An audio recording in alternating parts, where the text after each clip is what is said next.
Hello, lovely listener, and welcome to the Aardvark Swift podcast. I'm Jimmy Bowers, and throughout this series, we'll be chatting to game studios, initiatives, and industry professionals about all things video games, from tips on how to get into this line of work to studio cultures and projects to get involved in.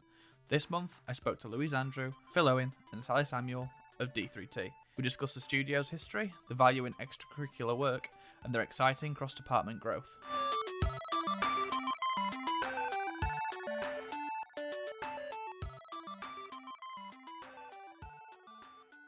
We'll just kind of go around the room then. I don't mind sort of who wants to go first. So what's your roles and what does sort of a top line typical day look like for you? Do you want me to go first then? Go on, Sally. Yeah, I'll jump in then and say I look after all the hiring at d3t, and I've been with the business just over a year now. So I was completely new to the video game industry, but obviously having done sort of like 20 years of kind of recruitment background on your side of it, really, from a kind of consultancy point of view. So I've absolutely loved joining the video games. d3t, it's been coming on board. We've been going through like a growth phase. So part of my role is to come on board and deal with all the CVs and the applicants and that side of it that we get coming through across all the departments that we've got. So for Phil and Louise there are, and the programming team, they've got the biggest teams. My day can be really varied, basically. It can be sending out tests for programmers, arranging the art tests, sifting through the CVs, arranging interviews with lots of different people. And obviously that's all been going on as normal while we've been in lockdown. So I think I've been in the studio about 6 or 7 weeks when we went into lockdown, and everything's been running really well, really. And we've had probably about 35 people, I think, since last March. So it's been a busy time for us, and we've all got really good at interviewing, I guess, online and remotely, and that side of it, because obviously we can't bring anyone into the studio. No, that makes sense. That's still quite good growth. Obviously, as an industry, games hasn't slowed down as much as some others, but yeah, 35 is still quite a lot from this time. What about yourself, Louise? I run the art team, basically. I do the recruitment side and interviewing and all of that, and appraisals, and sort of managing the team. I kind of have a say about who's on what projects, because we have sort of 8 or 9 different projects in the studio at once. So we decide, resourcing who goes on to what. I speak to the artists as much as I can. I try and speak to everyone at least once every couple of weeks or whatever, make sure I'm kind of communicating with them all, keeping in touch with the artwork and the projects and seeing how it's all going. And then I also get involved in things like with the marketing, because quite often marketing stuff, they'll need some artwork. And then I also get involved in, we're refurbishing the office at the moment. Whilst we're out of it, we're kind of taking an opportunity to do some work on that. So I've actually been doing some work on interior design and garden design, because we've got a garden at d3t. We've got some money to kind of do the garden up, because actually for a games company, it's really quite unusual to have a garden. We thought we'd make the most of it, because actually post-COVID, it might be a really nice thing. You're not up close next to each other and stuff like that. So yeah, all sorts. It's very, very varied, really, just managing the team. I have an art director on the team who is more involved in actually monitoring the artist's work and just checking that for the quality and sort of making sure that's up to scratch and stuff as well. So we sort of work in partnership with each other. That sounds quite exciting, like you say, definitely quite varied. What about yourself, Phil? Head of engineering. I think we've got a team of 51 programmers now. I look after all of them, really. The programmers range from, obviously, we have a couple of programming interns all the way up to technical directors. And really it's a similar role really to Louise. I manage the department, I manage the people, the day-to-day running of what it takes really to help people and get people to be the most effective, most efficient and most productive on their projects. And I've been sort of knocking around the games industry now for about 26 years and worked at various different companies and made about 30 games now, I think it is. I've been involved with 30 games now, and that's at every level from a junior programmer all the way up to where I am now. So that's kind of a bit of an insight into me, really. And that kind of leads us in quite nicely to start the next question then. So obviously you've had prior roles before. We'll start with you, Phil. How long have you been at the studio? I started in July 2018, so it's 2 and a bit years, really. Like Sally suggested, d3t has been around since 2011 and it's steadily grown, steadily developed, and now really we're fully focused on game development and having really the situations now to put a structure in place to, as a company grows of 110 people, 115 people, whatever we are now, and having the different departments really looking to specialise in different parts of our workforce and our dev staff, and just, it's really exciting to be involved in seeing how the company is growing, and being part of it is really good. So I joined last January, so just over a year and stuff now. I feel like it's gone really, really quickly, but that's probably part of the year and stuff that we've had, and we've been really busy. So it was a new role for the studio. They got to the size where they kind of felt that they wanted to have somebody that was, focused on bringing in all the different talent for the departments and stuff. So it's been great because in some ways I've been able to kind of carve my own role and work really well with all the different department heads and so forth. So, but get involved in lots of other things, like the grads in games, there's the marketing stuff, it's quite a varied role really. It's really good. No day is the same really. No, definitely doesn't sound like it. So much to be doing. And yourself, Louise? I started a year last December, so not that much longer than Sally really. The history of d3t is that it was originally an engineering company and set up by engineers, so there wasn't a massive art presence really within d3t up until kind of more recent years. So it was sort of decided to kind of focus more on co-development and build up the art team. So the art team has grown quite a lot, and just in the last year we got 11 new artists, so we're at 25 now. So it's kind of grown quite quickly more recently, really. Question to sort of each of you then for your sort of specific disciplines. What was it that first sort of attracted you to your roles and your sector of games? Well, I started teaching myself to program when I was about in my teens, I suppose. On the very first raft of consoles, consoles that were more like home PCs, like the Spectrum and the Amiga and the Atari ST, and that's what got me interested in it, because I started playing games and I started wanting to make them, and so I started to teach myself how to do it, and then went to university in Bachelor of Engineering, and then was really lucky enough to get a junior position as a junior programmer in a company called Digital Image Design, which was based in Warrington. They were making flight simulations at the time on games like F-22 and the F-2000. And that was really where I started. And actually, the first programmer that mentored me first was Steve Powell, who is now a development director at d3t. So it's kind of good to work with familiar faces, but also people I've known for 25, 26 years. So that's kind of how I started. That's quite nice how it's gone a bit full circle like that. Well, exactly, yeah. So I actually, not a very traditional kind of route in. So I did a degree in fine art and worked in TV and film and theatre for 10 years, creating scenery and backdrops and props and sets and stuff, and did that for about 10 years. Then decided I kind of wanted to change and wanted to do something different. And I was working at Cosgrove Hall Films, doing some stuff for them. And they were setting up a digital department, quite a small, but, early days of digital stuff, digital animation. And I volunteered there and sort of got quite into kind of doing digital art, and kind of thought, actually, I quite enjoy this, and managed to get onto a one-year MA in digital games at John Moores University. So did that for a year and came out of it, and I was lucky enough to get offered a job straight away from that. So started working at Acclaim Studios in Manchester. Oh, that's really good. What about yourself, Sally? I'm obviously quite new to the video game industry, having recruited for all sorts of different sort of disciplines and industries over the years and things. And I think it was something that when I was looking for a change, I wanted to be in a kind of more creative environment. I'd done lots of sort of slightly more stuffier professional services in the past. And I think I just came for the interview at d3t and I just really got a good feeling about it and the people and what they offered and the projects and stuff. It was some really exciting stuff that they were working on. So I think it was just something that I fancied that change, and I've just really enjoyed it. So they'll make a gamer of me yet. Everyone's nodding, yes. Yeah, exactly. Like my teenager's doing that. She loves it. We've now got a PS whatever it is downstairs, yeah. Sally definitely knows more about programming now. I do. It's been a learning curve, like climbing, whatever. But yeah, it's I can talk the spiel now. Yeah, oh good. So not sort of designing your own replacements, but I imagine you're all sort of obviously Sally definitely, but I imagine you're all sort of involved in the hiring process at some point. When sort of candidates come through for your specific roles, if someone was like going into your discipline, what are the kind of sort of skills, competencies and like experience that really stand out as someone that's maybe better than typical? Well, in general, for an artist, it's portfolio. It's all definitely 100% about portfolio and artwork that stands out. To be honest, we had 3 junior artists who came to start working with us last year, and 2 of the 3 of them had been involved in the Grads and Games thing and had been, sort of shortlisted in the one to watch, and that kind of made them stand out as well, actually. Oh, good. From my point of view, C++ is our bread and butter in the programming department, and it's what we program in most. And we have our programming test, and just having the fundamentals of C++ is what we look for.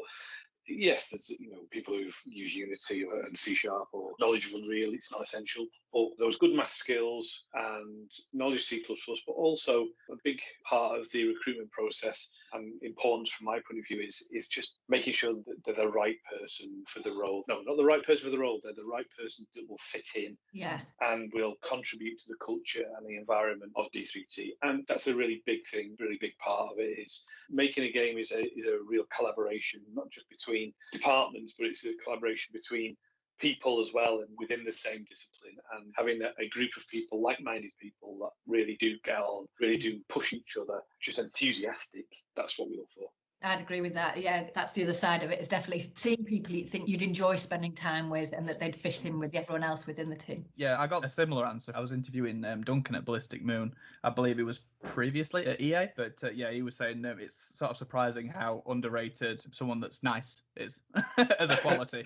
Yeah, it is really important. Sort of seeing someone that you kind of think, yeah, I would like to spend time with you. I want to work alongside you and get to know you a bit more. And, you seem like someone I'd get on with. Just makes a difference, doesn't it? In terms of like my role and stuff, I think having that curiosity and openness is like the kind of skill that is really helpful in recruitment. We want to be as diverse and inclusive as we can and stuff, and it's not always the obvious candidate that is the best fit. So, we have all the tests and we have all that screening and stuff in place in the interview process. But as Louise and Phil both say, they've got to want to be part of d3t and the great culture we've got on that side of it. So, yeah, it's really important. Oh, makes sense. Yeah, really good answers. What one thing do you wish you knew that you know now before you started out?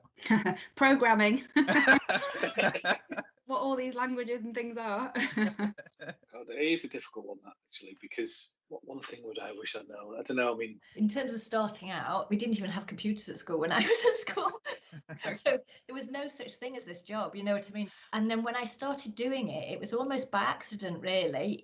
I'd found myself in it. And I remember, I'm a mother of a child and stuff. And I would say to my son's friends, I'm working at the time I was working at TT Games, working on Lego games, and they were playing Lego games. And I sort of said, I'd say, I made that game. And they'd look at me like she's lying. My mate's mum does not make games. I think it was that thing I think I didn't realise that people like us made games, if you know what I mean. It didn't seem like a career option. I sort of just fell into it. So I think if I'd have known, I might have made a more active choice to do it. It was, That's a really good point that Louise makes there, is that, and I know I've seen it over the years. People say, what do you do for a living? I make computer games. And you immediately think, we play computer games all day. Yeah. And we just sat around having Nerf gun fights and playing games and getting paid for it. And although, I've had the odd Nerf gun fight in the office, we work really, really hard. And it is really complicated to make a game. And it is a real effort, and it takes a lot of very creative, skillful people to do it. And I think, not sort of to answer your question, sort of knowing that to a certain extent people wouldn't believe you what you actually do is something that I probably would have told me if I could talk to myself in 1994. I probably would say that. Yeah. Just thinking about if someone was thinking of moving into computer games, you know what I mean? I'd sort of say that the things they should be aware of as an artist would be, you spend a lot of your day making artwork. You're using your visual skills a lot. It's also quite a technical job. I think you need to be somebody who's not scared of software, and it's very collaborative. It's very much about teamwork. You're working amongst other people. So I think if anyone didn't know about games and was sort of thinking, is that a job for me? I would say be aware of those things. No, that makes sense. I mean, even, I left high school, I think it was about 11 years ago. Even when I left then, there was not really a great deal of employment advice or anything from school especially. But yeah, I'm sort of convinced to learn a trade just as like a safety net and then sort of decide what you want to do. Been quite nice the last few years seeing the work from like into games, grads in games, that sort of stuff. Just making, even at sort of the high school age and earlier, I mean, kids at primary do programming now. So just seeing that start earlier in the process is quite nice. Similar sort of question. If it's too similar, we can skip it. What one bit of advice would you give someone looking to move into a similar role to yours? If you're going to be a programmer, yes, it would be great to go to university and do a Bachelor of Engineering or a Bachelor of Science or whatever it might be, or do a computer games course, but also, build your portfolio and don't just rely on the things you do in school or university or college. Teach yourself, be proactive, teach yourself languages, learn, have a go at stuff, make games yourself.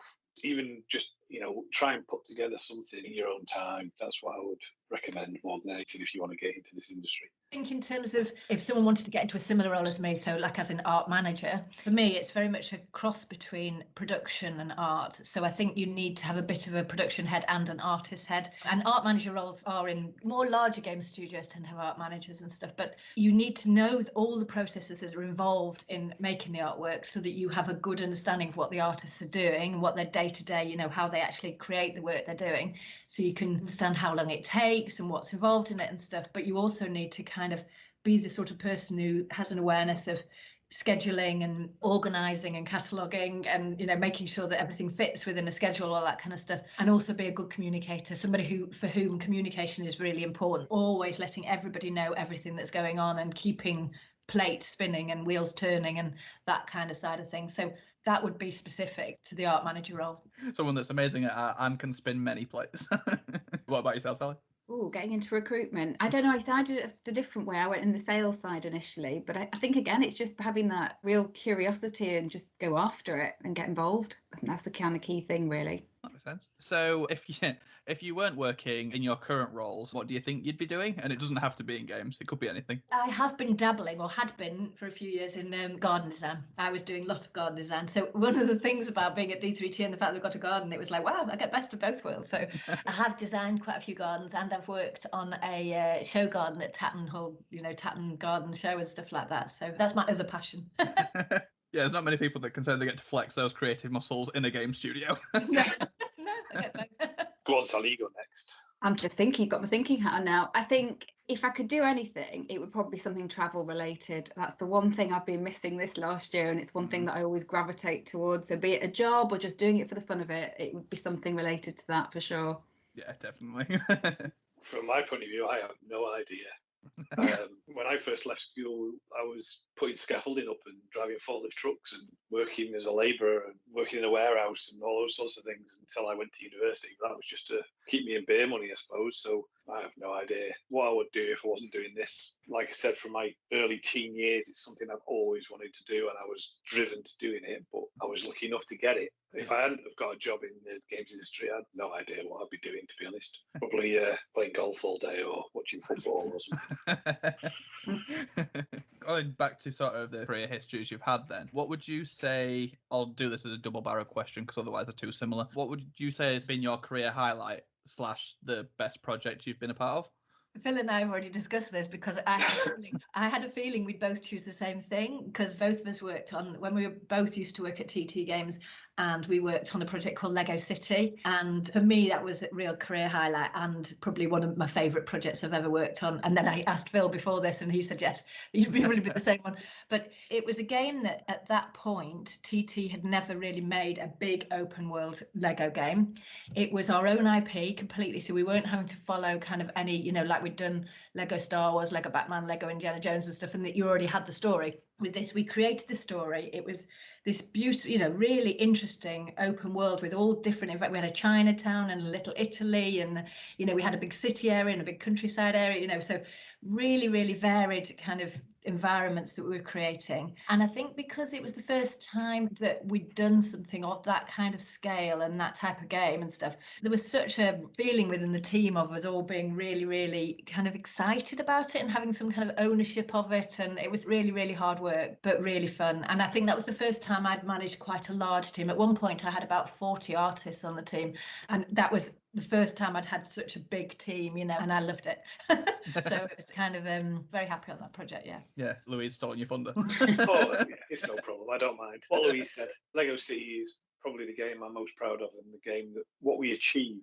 especially when we were initially developing it on brand new hardware, because it was initially released on the Wii U. And, you know, it was just the learning curve was steep. The problems we had to solve were really complex. And, you know, it ended up being a really, really good game. It's the one that I am pretty much most proud of. And I was really glad that before I left TT, we got to remaster it onto the PS4 and the Xbox. So it got to a wider audience, well, a bigger audience, should I say, which was even better. So, yeah, I think Lego City is the answer from me to both questions. That makes sense, yeah. What about yourself, Sally? Is it the programming masterclass you've had as part of D3T? I am the oracle now, don't worry. I don't particularly have a specific career highlight, but I think something I've always really, really enjoyed within recruitment and doing is when I see people get their first sort of jobs in industry. It doesn't matter what industry it's been in, but be it a graduate or a school leaver and that kind of thing. I've always really enjoyed getting involved with helping them get their CV together, interviewing them, and then just seeing them join a company and do really well. You know, and that's something that I can see happening because we take on quite a lot of grads and stuff at D3T. So it's just something that I've always kind of really enjoyed as the aspect of recruitment. I enjoy recruiting those roles more than I do the senior, just because of the satisfaction, if that makes sense, of just seeing people sort of start out really. That excitement when they're starting as well. They're not long in the tooth yet. That makes sense. So, I mean, we've kind of sort of mentioned it, and obviously with yourself, Sally, you said recruitment's not slowed down at all. But how have you all found the back end of 2020 and just transitioning from work from home? How's it been at D3T? It's been really, really good and really positive, which you want to take positives out of the situations we've been in. And to be honest, you know, Sally and the admin team and the IT team have been unbelievable. We initially get everybody working from home, then to actually be able to go through the application process, interview process, hiring process, onboarding process, getting them on a project process. It's like all remotely. One, it's been a learning curve because it means we can take it forward and develop it further, and also push us into more flexible working, more, you know, remote working. But also it's been absolutely amazing how we've coped, I have to say, and it's thanks to, you know, Sally and the IT team and admin that kept everything ticking along. And if there were outliers or some people who were struggling, then they were the focus. They were, sure, we'll suggest, but the art team there were some issues that they needed to solve to be productive. And also, I suppose, as well, is one thing that overall we had to consider, because we work with clients, we had to make sure everything was secure, everything was safe. And we have a lot of expensive equipment, expensive software, expensive data that needed to be secure, and all that side of things, it had to be considered really quickly. There's a lot of pitfalls that you don't even consider, isn't there, when you take things off site? Yeah, definitely. The studio adapted really well. You know, there were a number of us that were still quite new, even like in the admin operations team, but it seemed to go for the most part. I mean, there were some hiccups along the way for sure, and we can take some good interviewing, funny stories and that kind of thing. But for the most part, I think D3T have been really good at keeping everybody connected. You know, there's lots of stuff that we used to do. We're quite a social studio in that side of it, but a lot of that's continued even though it's remote. I know it's not quite the same, but it has really helped for everybody. And especially with like the number of new hires that we've had, just getting them bedded in as quick as we can, getting them settled in, feeling part of the team. I just think we've adapted really well from that point of view. And everyone's so accommodating and helpful with it. It's just been really great, I think. And it probably will stay that way. You know, who knows how it'll look moving forward, really. We were also quite lucky in that from July onwards up until about December, really, admin department put up, you know, kind of glass screens between all the desks and kind of set the whole studio up so that people could come in. And at one point, I think we had probably nearly a third of the studio actually came back in and were working in the studio because they felt more productive and happier being in the studio, and we were able to facilitate that as well, which I think was really great. That it was like, if you know, if this is what you would rather do, we can work with you on that. So I think as a company we've been very accommodating to, you know, people's needs and stuff. But like Sally says, yeah, we have sort of put various different alternative social events and things in place to try and replicate what we would have been doing if we were in the studio, you know, and just making sure we're trying to get as much connection and communication and, you know, sort of get people mixing, because I think that's what you miss, is that incidental chatting in the kitchen type conversations, and trying to find ways of kind of getting people to mix a bit more and stuff like that. It seems by and large, I think, to have gone really well. In terms of productivity, it's been brilliant. You know, everyone's still working really well. Well, that's good to hear. Definitely that the culture's been able to permeate through work from home as well. So, I mean, for me, I'm quite, like, probably like yourselves, I'm quite comfortable working from home. I can stay motivated. But yeah, it's the little conversations that don't really happen, isn't it? That you've got to actually put effort in to make still happen. Yeah. Absolutely. And getting the care packages as well. Oh yeah, they're good. We get good goodies sent out all the time. but yeah, no, everyone's individual and has coped with it differently, haven't they? And I think the company's been brilliant at getting that balance of, you know, understanding that, yeah, you've got your job to do, but also everyone's got stuff going on outside of work, and they've been really accommodating and understanding on that in whatever way it might be. It's family, homeschooling, relocating, because we had loads of graduates that were all kind of coming to the end of, living in halls of residence and stuff, and we had to help relocate them, in the middle of the pandemic and stuff. So we've had to get a bit creative really, and make it as good a possible opportunity and the way that people join us. So hopefully so far they've gone well. That's nice to hear that it's gone sort of as you expected. So moving on to kind of more studio focused questions then off the back of that. I know we've kind of mentioned the d3t started as an engineering firm, or an engineering company, sorry. How did it sort of progress from that into games? And where did the name come from? Because I don't actually know that. Design, develop, deliver. I can tell you what it stands for. Does anyone know where it came from? It was just the design, develop, deliver, isn't it? 3Ds. 3Ds. And technology. D3T started off as engineering mainly because it was started by engineers or ex-engineers, but also the opportunities were there to offer their skills, and over time it developed. They actually did do games from the very beginning, but they were also doing business apps or working with museums, working with the NHC and places like that. I think really the focus was just graduated and switched towards game development because I've always been in game development, and there's a lot of people there that have always been in game development. That's our expertise, so it flowed that way. And bringing Louise in to build the art team and the design and the production and the QA and all those sorts of things that every typical game studio has, it was just a natural progression into really solely focusing on games development. And I know as a studio, your bread and butter is co-development. So what would you say makes d3t stand out compared to your peers? I mean, in comparison to just in general other game companies, I think co-development work is so interesting because of the variety of work. We've got, as I said before, I think like 8 or 9 different games in the studio at the moment. And, as an artist, there's so many different art styles. There's so many different genres of games. There's so many different game engines that you're having to use.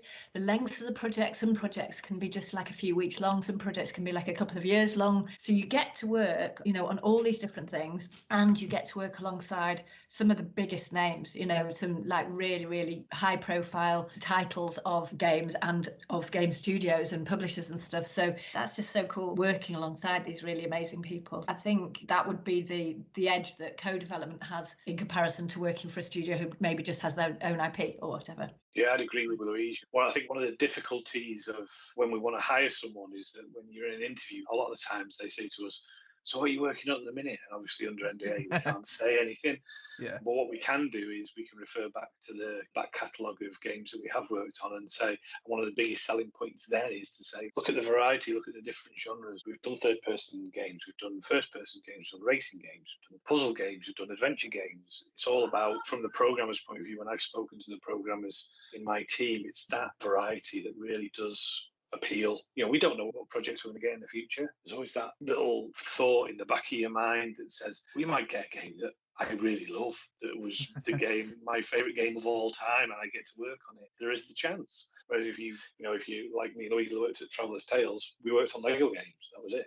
We got Lego games, and that was fantastic because we got to work with loads of really good IP.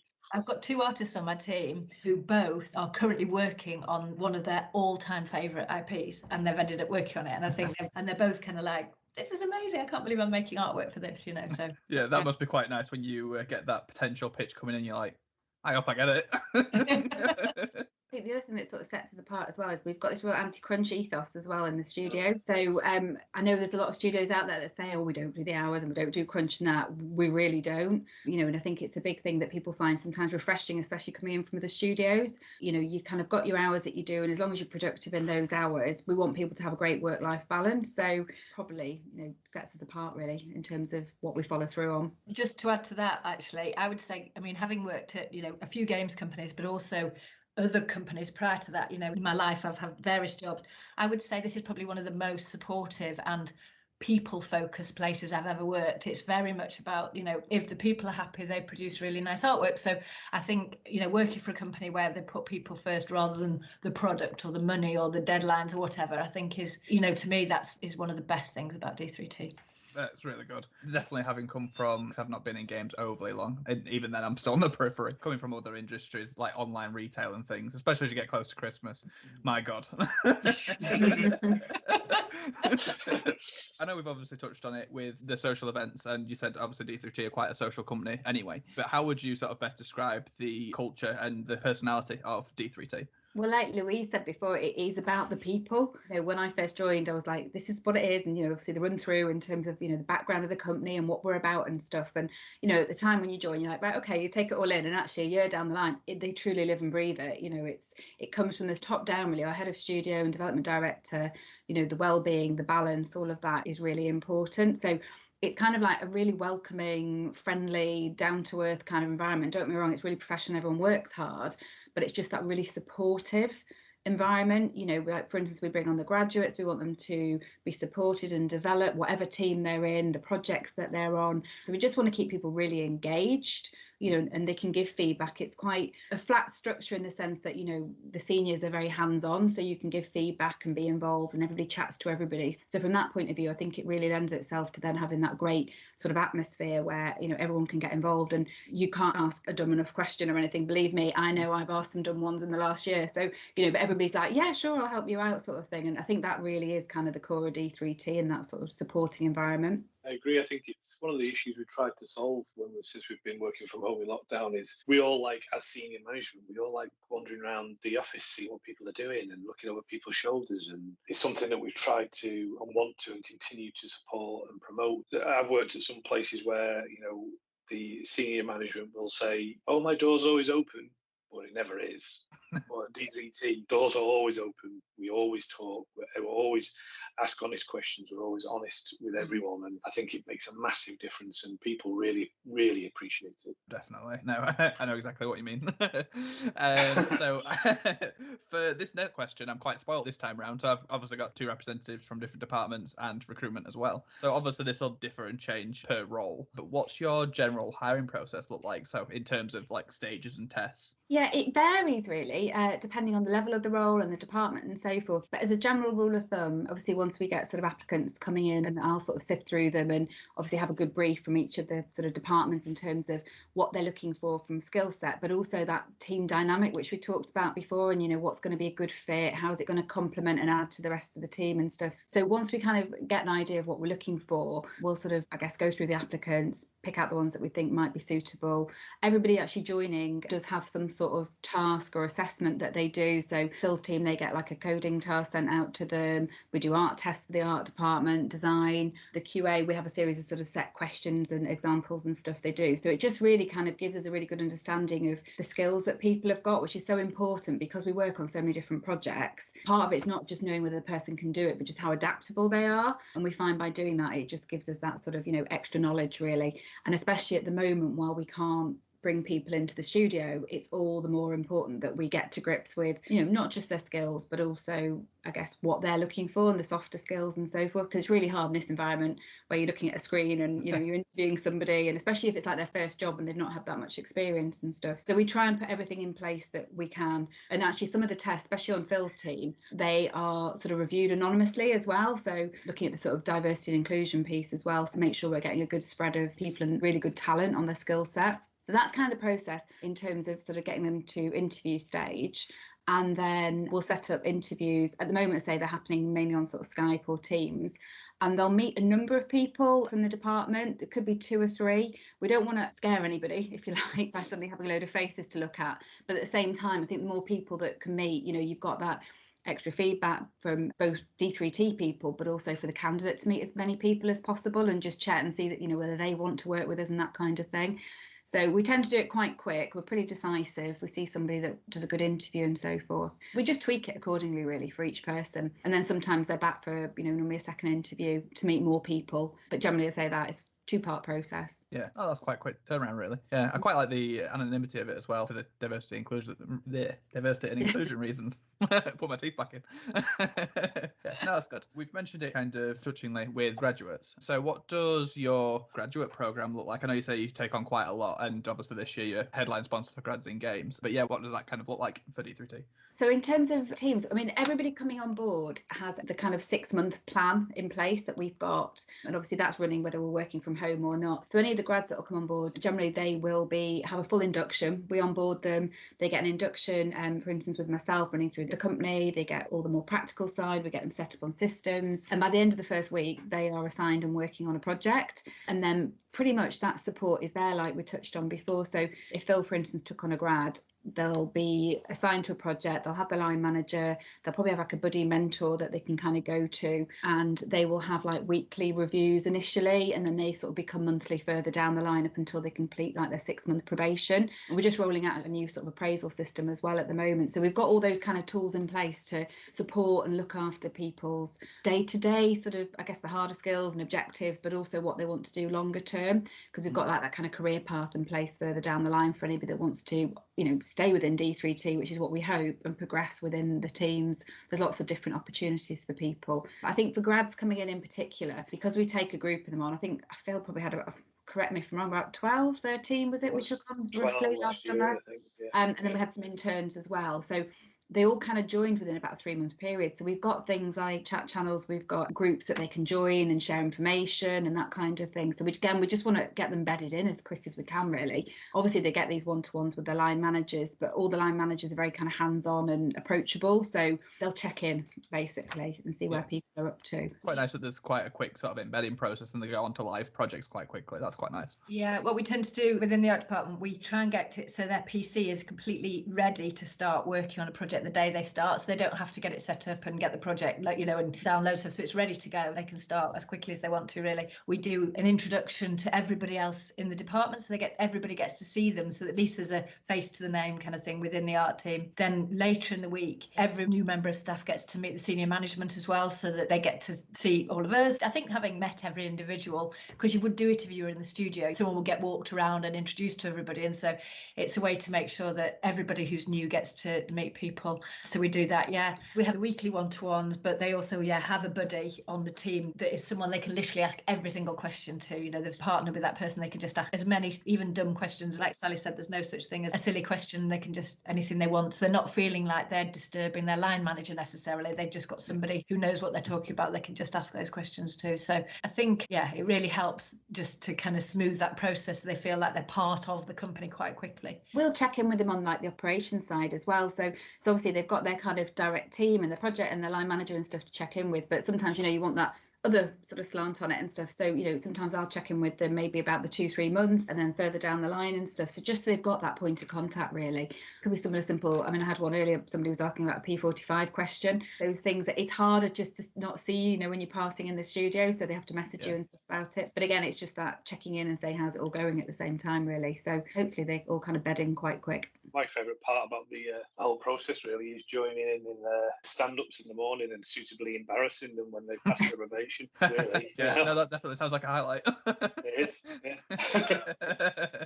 I'm kind of coming to the end of my interrogation. This is probably not going to be a lot, but obviously NDA safe. So is there anything sort of on the horizon, even if it's vague and conceptual, that you're looking forward to that D3T have got? Yes.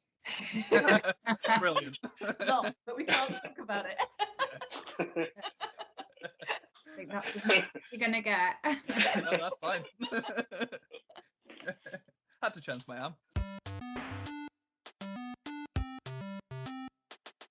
Thank you for listening to the Aardvark Swift podcast. This episode was recorded, hosted, produced and edited by me, Jimmy Bowers. If you have any comments or suggestions for the podcast, or if you'd like to feature on a future episode, please email info@aswift.com. Special thanks go out to Louise Andrew, Phil Owen and Sally Samuel for all spending time with me. If you're looking to break into video games or make a transition to a new role, be sure to check out the Aardvark Swift website at aswift.com, where we have hundreds of industry vacancies at studios both at home and abroad. Be sure to follow us across social media for the latest news and roles. You can find us on Twitter, LinkedIn and Facebook under our handle at Aardvark Swift. We also have a behind the scenes Instagram account where you can see what we get up to or what it's like to work here at Life at Aardvark. The music in this episode is from Incomputech by Kevin MacLeod. To learn more, you can visit incomputech.com.